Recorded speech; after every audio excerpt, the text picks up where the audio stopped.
Alright, welcome back to the channel and another episode in my Unreal Engine 5 multiplayer co-op zombie shooter tutorial third-person series. So, in the last video we started setting up the inventory, so that's what we're going to be continuing with in this video. Before I forget, please like and subscribe and leave a comment if you are new to the channel, or yeah, just if you have any questions or whatever. It really helps me out apparently if you subscribe, so do that. Anyway, let's just get into it. Before I do that, I just quickly changed one thing between videos. I set the max walk speed to 200 by default, and I removed the sprint, and so the default is walking and the sprinting is now the jogging, because that's closer to what Resident Evil is. But you do you can obviously keep the sprint if you want to. We also have the crouch from the previous video. Anyway, let's get into it. So we have the master item. We're gonna be creating a child of that. So create child blueprint class. This is gonna be the different items that we can pick up. It's always gonna be a child of the master item. So this child, we're gonna be doing a gun. So I have here a gun. There's gonna be a link in the description where you can download it as well. It's just a really poorly made gun I made in Blender quickly. So feel free to use it commercially or whatever. I don't really care about attribution. So yeah, although it's not very low poly for a gun, it's like 16,000 vertices. So maybe not use it for a commercial project. Not that it's an issue. That's not. It's like, yeah, you could use it. Whatever. Feel free to use it for this tutorial, or go and get your own gun model or whatever. So yeah. So, bam. The master item child. We're gonna do the item mesh. Is gonna be the gun, and it's gonna be scale of 1, and we are gonna be rotating it so that it looks like it's lying on the floor.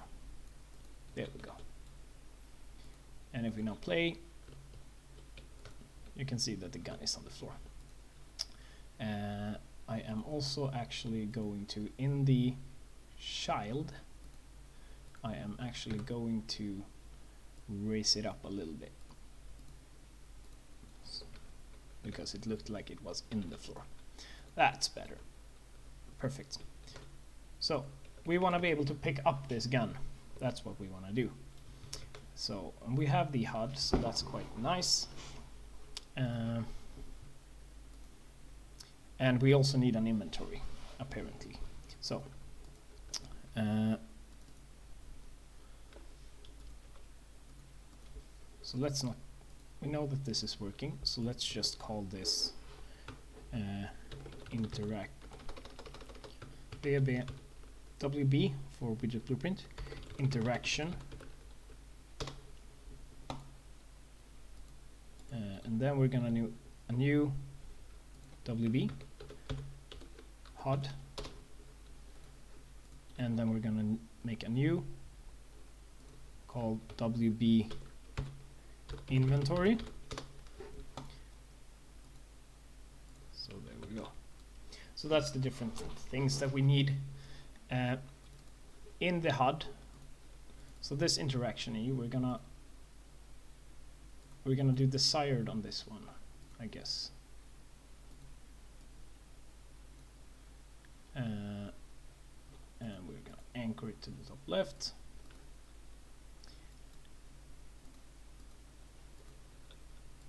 And the HUD will contain a lot of HUD elements.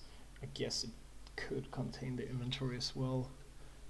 We're just gonna do the interaction for now. And we're gonna anchor it in the middle. There we go. And in our player character, what's he called? He's called master character, master third person character. in the begin plate, instead of the interaction, we're gonna do the HUD this time. And we are gonna change this to be a HUD. Instead, change the variable type, and you can now plug that in. There we go.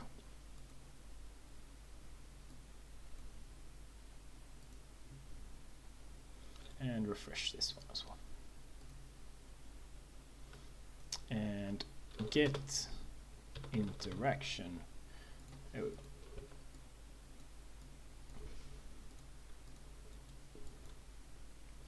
So now we reference the interaction from the HUD instead. And in the HUD, we set this visibility to hidden by default. And exactly, there we go. That should give us the same result. It does not.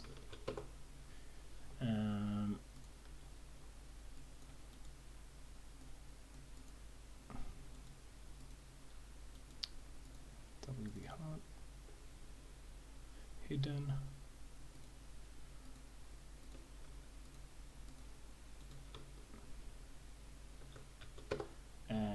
One second. Okay, so yeah, in your actual text widget, the interaction widget, make sure it's visible here, and in the HUD here it can be hidden. There we go. So E to pick up. Perfect. We can remove this text. So now we have a HUD, and we perfect. And what we need to do now is, in our character, we need to create a variable called inventory. And this inventory is gonna be of the type master item, and it's gonna be an array. So whenever we pick up an item, we're gonna add it to the array. So do we have let's do E key. It's gonna be our use key. So E. So depending, we're gonna use E as an interaction. So it's gonna be able to do a lot of stuff. So when we press E, something is gonna happen. So in player enums, we're gonna do another one called blueprint enumeration, called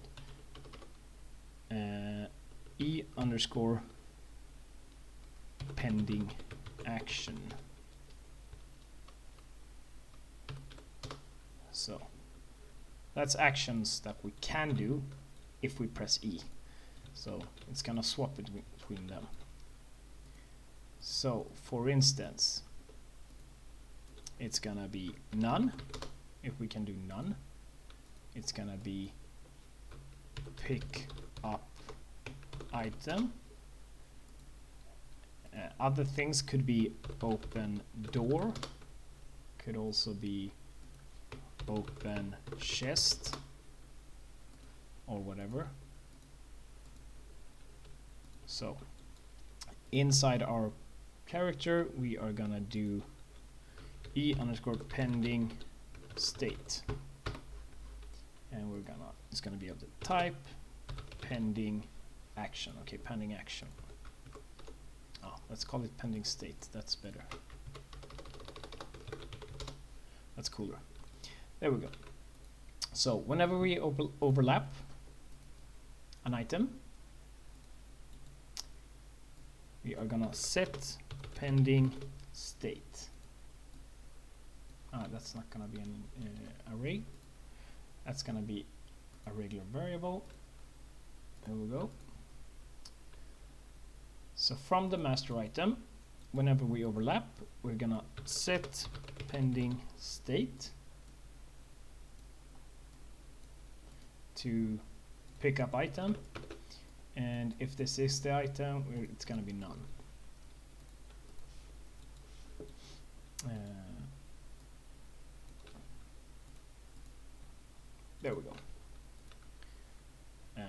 inside our master player, we are gonna get the pending state, and whenever we press E, what happens is gonna depend on this pending state. So if it's none, nothing will happen. But if we are overlapping with an item, it's gonna be pickup item. So we're gonna do a new custom event called event pick up item. Oh no, coffee. And we are gonna get the item to pick up, and we are gonna, what are we gonna do? We're gonna get details. Actually, this should not be master item, this should be the item details, right? Yeah. So inventory system. So we have these item details. So in the master item, let's add item details, and it's going to be item details.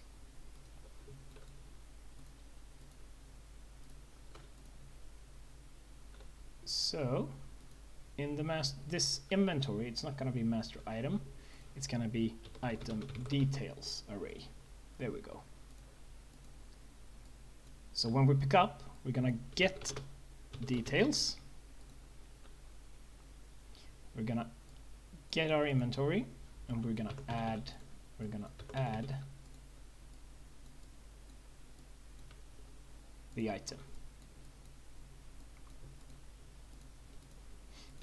And this can be, it depends on how sheet viable you want it to be. I'm gonna go for like a co-op experience here, so it's fine if this runs on the client, but if you want to be more sheet secure, it should be run on the server, I guess. But it's fine now. I'm gonna do run on client. And we're gonna do custom event. Here we'll do server destroy actor, which is an event that's going to be running on the server. And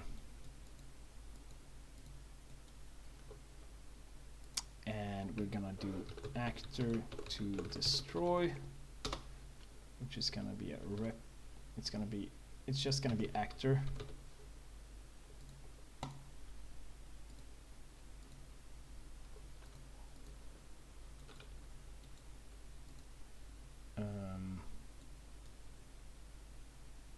And we're gonna do a rep notify, I guess. Yeah, let's do a rep notify. So you could multicast this, you could do on RPC, but I'm not entirely sure about this. If it works to rep notify it, that's definitely better, because if somebody joins, because what the multicast does, it destroys it at that point in time. But if you have like a level with items around the level and you multicast to destroy it, and you multicast to destroy it, and somebody else joins the server, I guess technically that item might still be there for them, because they wouldn't know that that item would be destroyed. But with a rep notify, you would know that, because rep notifies always replicates when you become network relevant. And for rep notify to replicate, you need to run it on the server, and you need to change something with the variable. So set act. So in here, get actor to destroy, and just do destroy actor. That should work technically. I guess that should work. So server destroy actor, and the actor to destroy is going to be the item to pick up. All right, let's see if that works.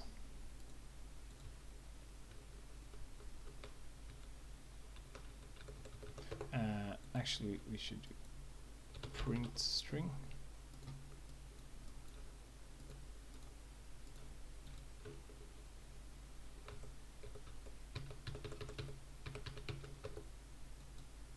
Yeah, sorry. We also need to call the event.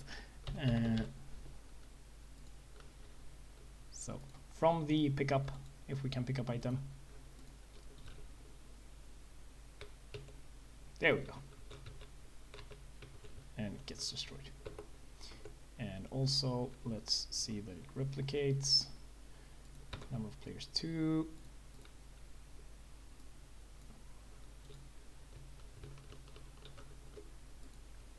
No.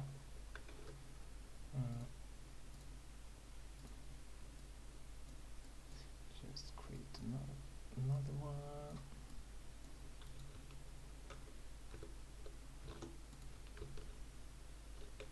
So this is the server. It does not replicate. So I guess a multicast might be the way to go, actually.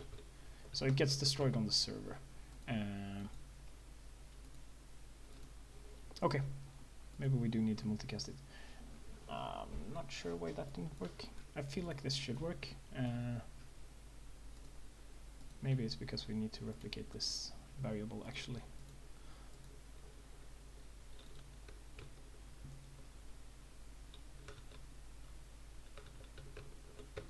Nope. Okay, no. Let's multicast it then. So make an RPC called MC destroy actor. So I guess this is the way to go. Trial and error.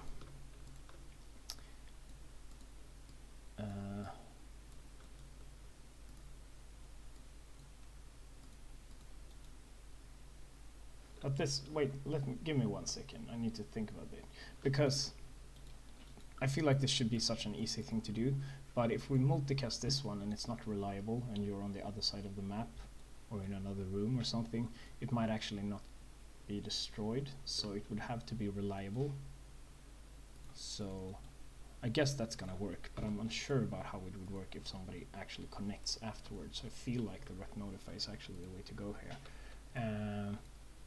1 second, I'm gonna think a little bit.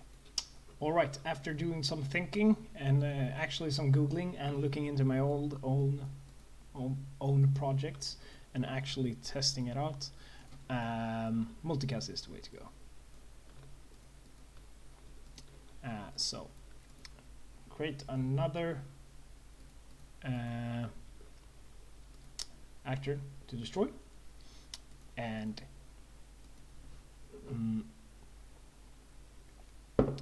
pass it through.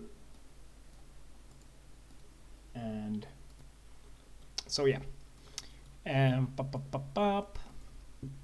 destroy actor from the server called MC destroy actor. So this is what's called as an RPC. It's a multicast. What multicast does, it sends the information to all clients that are currently connected, as far as I know. So to be honest, I'm not entirely sure how this is, because I didn't find any info on it. I googled. I'm not entirely sure this is how the logic is for clients that connect to a server.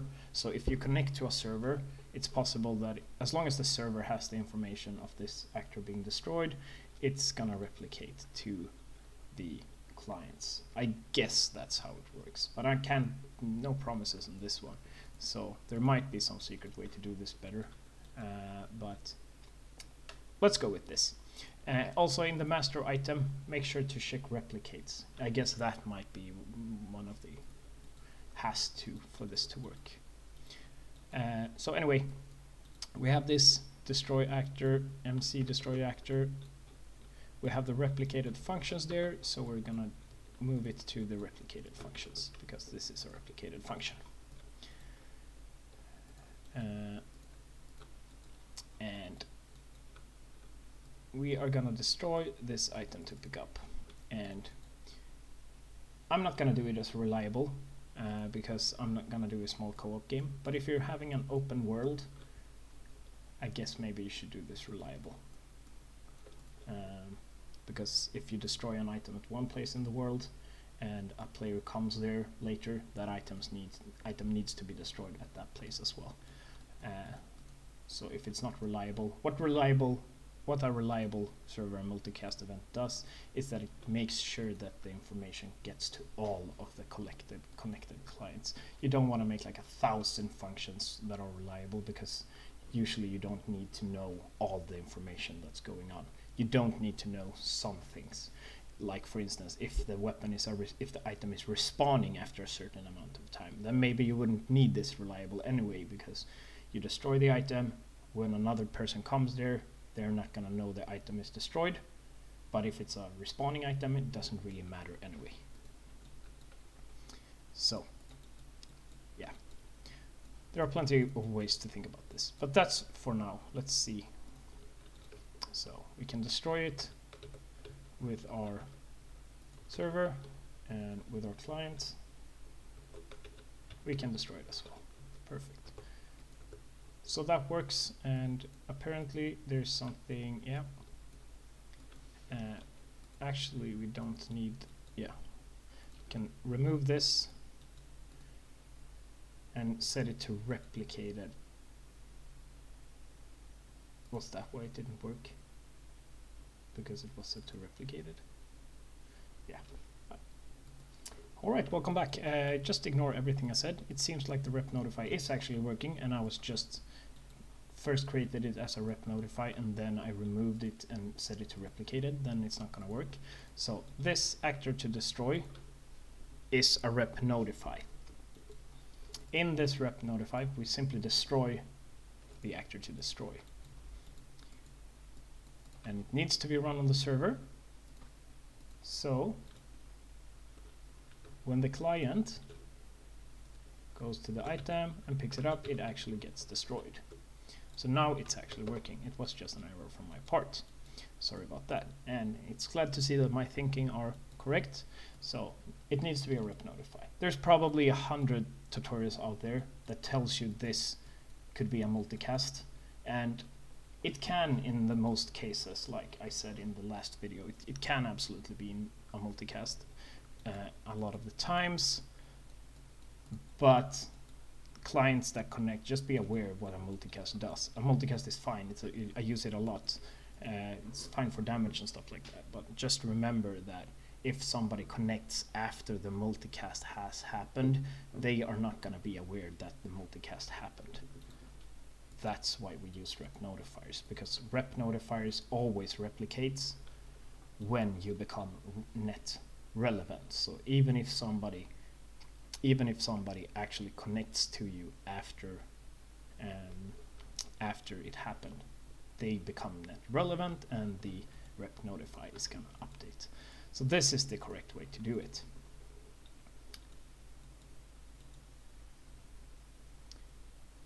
So multicasts are fine for some stuff like particle effects and things like that mostly. I know I probably used them wrong in some of my tutorials as well. So yeah, just making sure it's working.